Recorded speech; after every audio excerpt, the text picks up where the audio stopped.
Muito bem, estamos de volta dando sequência ao nosso Encontro Mulheres aqui na Imagem da Cidade, a nossa TV Galega.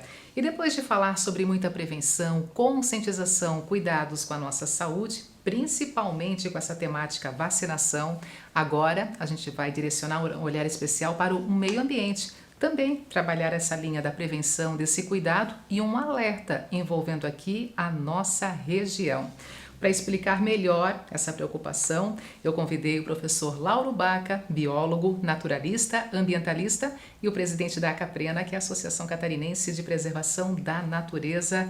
Professor Lauro Baca, hoje pessoalmente no nosso estúdio, é muito bom recebê-lo aqui. Seja bem-vindo, professor. Prazer é todo meu, agradeço o convite e vamos conversar sobre o meio ambiente.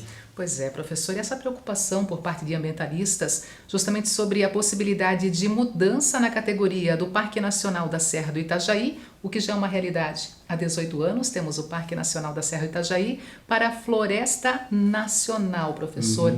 Explica melhor o que está acontecendo e principalmente o porquê que é tão preocupante, o porquê que tem esse olhar por parte dos ambientalistas diante de uma possibilidade como essa.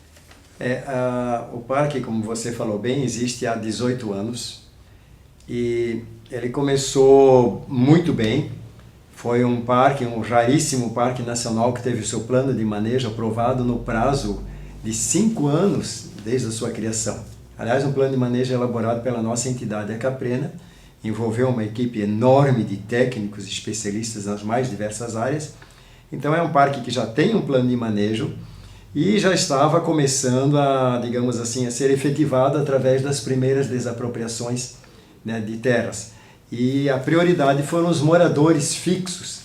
E quanto mais dependentes da terra, e mais assim, realmente que residem lá na área, a prioridade foi essa indenização. Então os primeiros moradores, que eram pouquíssimos, quando o parque foi criado tinha talvez 10 famílias efetivamente morando lá dentro, no máximo 12, contando talvez alguém em Presidente Nereu, e a maioria dessas famílias já foi indenizada, principalmente na localidade faxinal do BEP. E sabemos que de 4 anos para cá, no atual governo, isso é notório em todo o Brasil, que a questão ambiental foi relegada a segundo plano, e tudo parou, e as indenizações também pararam. Então, acontece que os proprietários de terras, a maioria não residentes, ou quando muito, usando a área como lazer de fim de semana, sítio, chácara, tem umas 2 ou 3 fazendas ainda lá dentro em atividade. Então esses proprietários, com toda razão, e nós ambientalistas damos as mãos a esses proprietários, estamos apoiando eles na justa reivindicação pela indenização de suas propriedades. Afinal de contas, o Parque Nacional é constituído por terras públicas. Então, o que devemos fazer agora é lutar para resolver esse problema. Por exemplo, falávamos antes de entrar aqui no estúdio sobre a questão de atendimento em ambulatórios, postinhos, etc.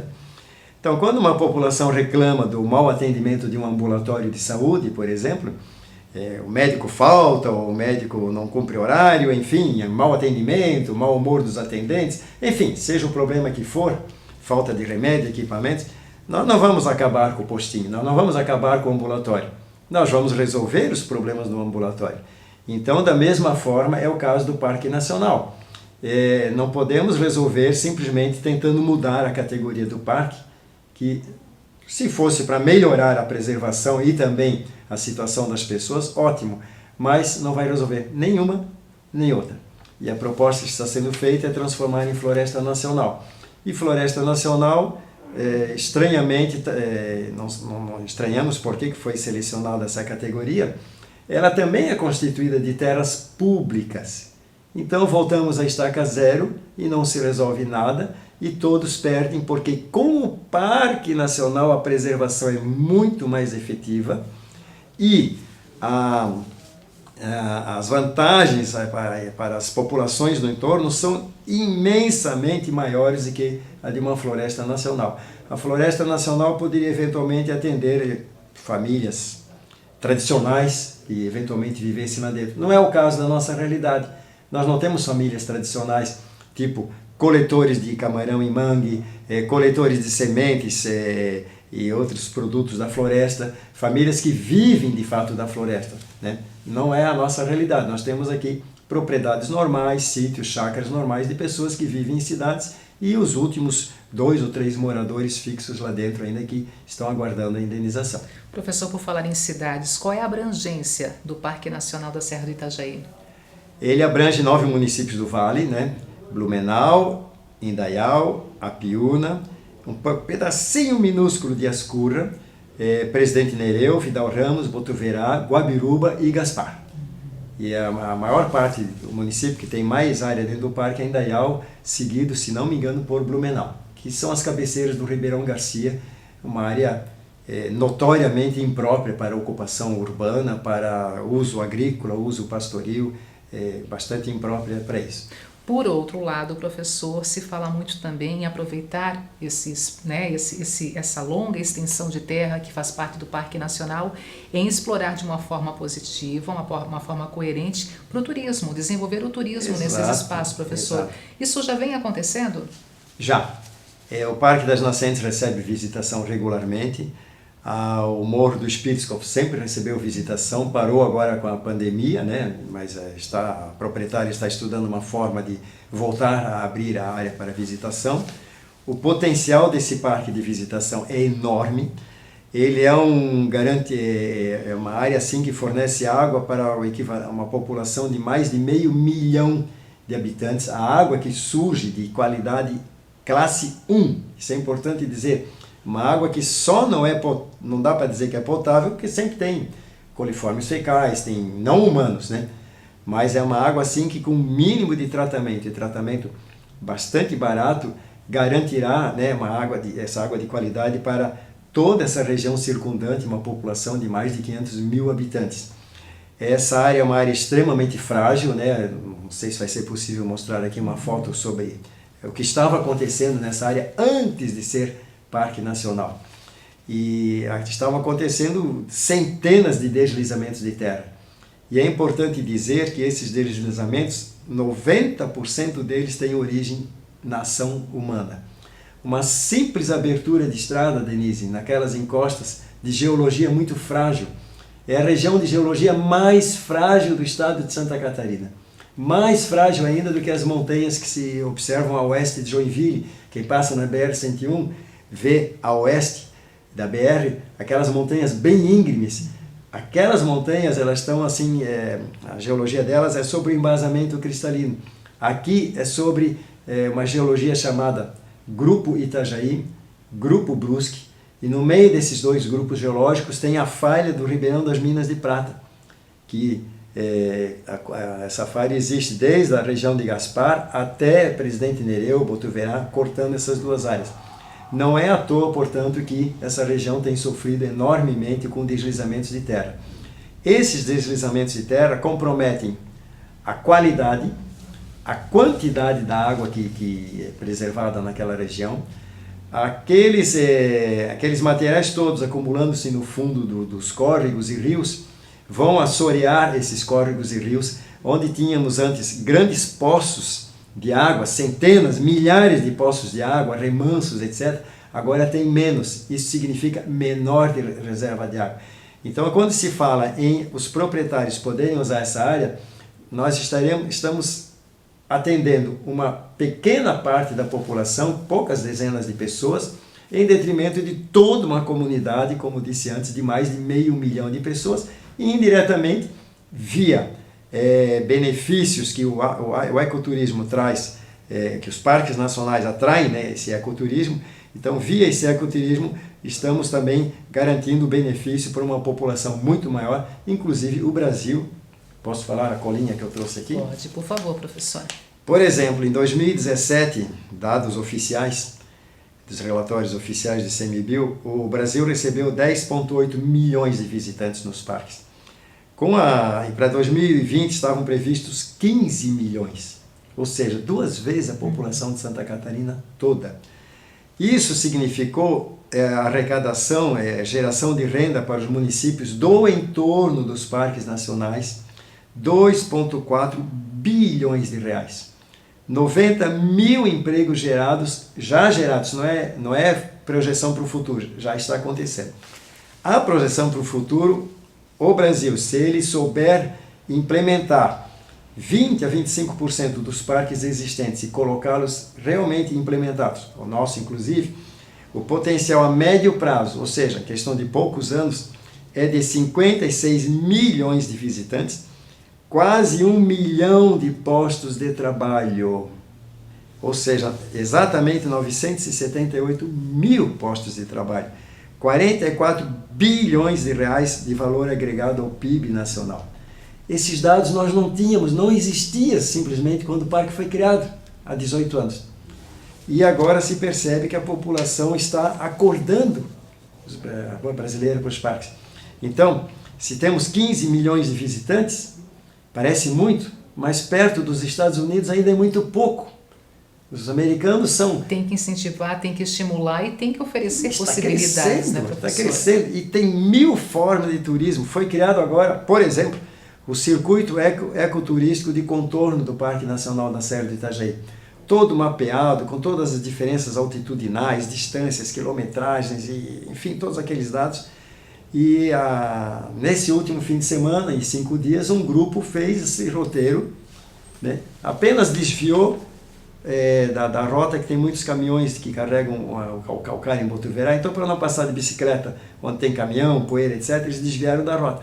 Mas é um grupo de ciclistas que fez isso, vários ciclistas. Isso atrai gente do Brasil inteiro, atrai gente do exterior, como já existe o circuito ciclístico Vale Europeu. Esse parque tem atrações assim, que podem ser distribuídas em todos os municípios que o compõem. Talvez não Ascurra, porque o Ascurra tem uma nesguinha dentro do parque.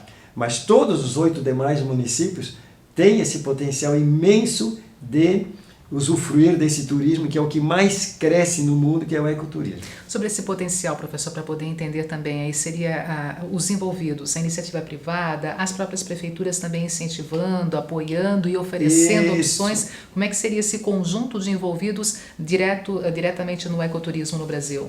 Esse envolvimento deve ser de toda a sociedade, de todos os entes, né? E os municípios são os principais interessados nesse envolvimento. Por exemplo, em Indaial já foi conversado, mesmo sem as desapropriações, né, ainda, os proprietários estão aceitando, né, que as pessoas possam acessar e usufruir das belezas do parque, cachoeiras, panoramas, rotas de caminhadas fantásticas.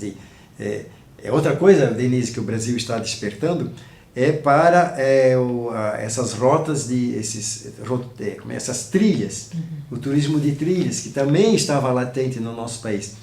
Existe agora um departamento dentro do Ministério do Meio Ambiente que está trabalhando especificamente com isso, e a maior das trilhas brasileiras será aquela famosa rota Oiapoque ao Chuí. Quer dizer, dentro de poucos anos, se alguém quiser fazer, não sei se de uma vez só, mas poderá ir a pé do Oiapoque ao Chuí.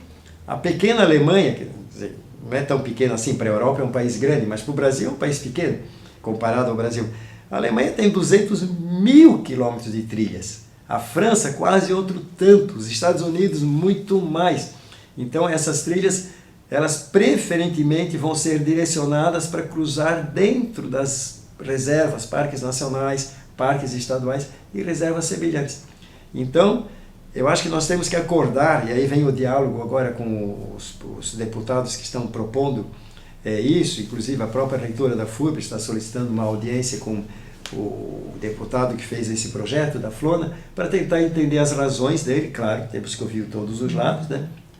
E tentar decidir pelo melhor. Nós não temos dúvida, como técnicos na área, que a melhor solução, tanto do ponto de vista de preservação, garantia das águas, atratividade turística, porque o nome Parque Nacional é uma marca já fortemente arraigada no mundo todo. O europeu escuta o nome Parque Nacional, ele já fica louco para vir conhecer. Ele sabe que não vai ver apenas uma bela paisagem. Ele vai encontrar essa paisagem com a sua flora e fauna razoavelmente preservada, um plus a mais em relação a um turismo de terras particulares, que não tem tanto comprometimento com a preservação conjunta do ecossistema. E tem as nossas águas, a proteção contra desastres naturais e tantas coisas. falando de desastres naturais, bem rapidinho, nas áreas preservadas da região da Serra de Itajaí, onde não se rasgaram acessos para propriedades, não ocorreu praticamente deslizamento nenhum. No Morro do Baú, com tudo aquilo que aconteceu na tragédia de 2008, que os mais velhos com certeza se lembram, no Morro do Baú houve 2 ou 3 deslizamentos na área preservada e com a floresta preservada por ação do saudoso padre Raulino Reitz. E mesmo assim esses deslizamentos tiveram origem na estradinha de acesso ao topo do morro, que estava lá em cima. Então a esmagadora maioria dos impactos ambientais são quando ocorrem aberturas de estradas. E mesmo nos casos em que essa abertura foi a mais cuidadosa, como eu citaria o exemplo da Fazenda Faxinal, nas cabeceiras do Garcia, aquele traçado das estradas foi estudado minuciosamente para causar o menor impacto, mesmo assim ali ocorreram deslizamentos. Por quê? Por causa dessa geologia frágil. Conclusão, juntando todos esses aspectos, a melhor recomendação para a área seria realmente de proteção integral, o que não significa afastar o ser humano. Tem 1001 atrações, desde o Mirante do Espírito, o atual Parque das Nascentes, as Minas de Prata em Blumenau, acesso para o Indaial pelo Ribeirão Encano, pelo Ribeirão Varno, canoagem dentro do Parque Nacional, tem muita coisa. Entre Presidente Nereu, Vidal Ramos e Botuverá, né? Enfim, todos os municípios. Guabiruba está previsto um ponto de salto de parapente ou de asa delta de dentro do parque para sobrevoar a cidade e pousar lá embaixo na cidade. Então, todos os municípios estão contemplados com atrações turísticas, fora as trilhas de travessia. Esse parque vai ter, em termos de trilha, vai lembrar uma roda de carroça, onde o centro da rodada de carroça seria o Faxinal do BEP, e de Indaial, via Encano, via Ascurra, via Apiúna, via Botuverá, Recanto Feliz, que já é um local de exploração turística. O trilheiro chega lá morto de fome, já chega no Recanto Feliz para almoçar, jantar, fazer um lanche ou coisa parecida, né? Hotéis, pousadas. E também de Apiúna. Então, todas essas rotas convergem para o Faxinal do BEP. O Faxinal do BEP está previsto uma área de acampamento lá dentro, camping, para repouso, e de lá o cidadão escolhe se ele quer, qual a rota seguinte que ele quer fazer. Então, em resumo, esse parque tem um potencial de ser um dos 5 mais visitados do país, contribuindo, sendo um dos maiores contribuintes para isso que eu falei há pouco, né? Quase 1 milhão de postos de trabalho e 44 bilhões de reais de valor agregado ao PIB. Então não tem porquê, né, a nosso ver, discutir a recategorização. Temos que resolver os problemas do parque, andar de mãos dadas com os proprietários na sua justa reivindicação de obter as indenizações, sensibilizar os nossos representantes públicos para ir atrás de verbas para essas indenizações, porque a partir do momento que o parque está implantado, todos ganham, a sociedade ganha, e esse turismo vai bombar aqui na região, como já está começando a bombar. É uma grande riqueza que temos, com certeza. Professor, já para o intervalo comercial, vamos tomar uma aguinha nesse meio tempo e voltamos depois para falar sobre a nossa Caprena e, claro, também essa luta constante que vocês estão já há muito tempo caminhando agora para 50 anos da Caprena. É rapidinho, tá? Legal. Gente, intervalo comercial, na sequência tem muito mais. Entramos então no nosso último bloco, tá? É rapidinho. Eu volto já.